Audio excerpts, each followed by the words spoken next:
America, and good morning. Happy Friday. It is March 1st. Can you believe it? It's already March. I don't know about where you guys are, but it's still really, really cold where I'm at. And this is another episode of Just the Facts Friday right here on KLRN Radio. I am Rick Robinson.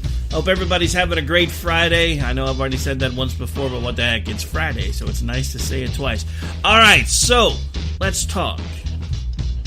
So, Just the Facts Friday. I'm going to ask you this one question, and then I'm going to kind of back it up with some facts. Are you for liberty, or are you for collectivism?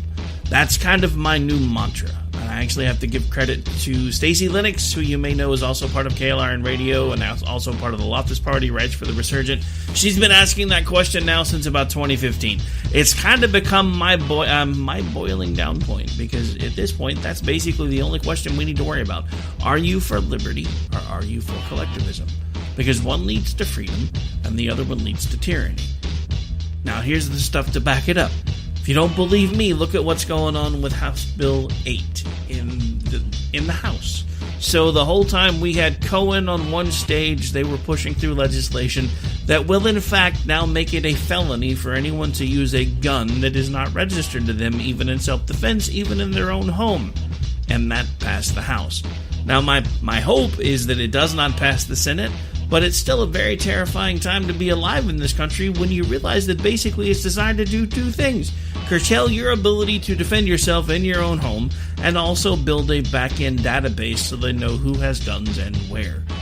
Things that we said we thought we would never see in this country. You also have the AOC crowd that is touting this bill as common sense, bipartisan legislation.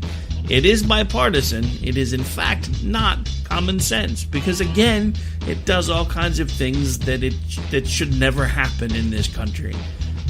We also have the AOC crowd more blatantly embracing socialism than we've ever seen in our lives. Before, we had cute, crazy Uncle Bernie Sanders, or as JD likes to call him, Crazy Uncle Speedo. And he was just, he's Bernie, but he's one of us. It's going to be okay.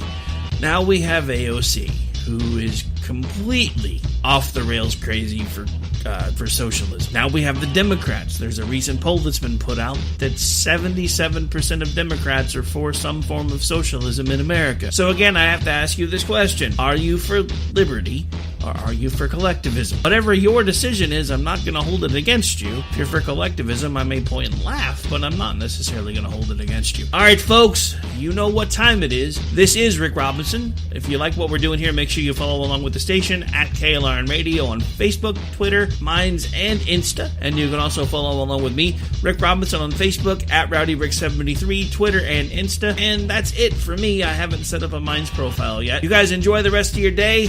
And as usual, this has been Top of the morning to you. Top of the morning to you.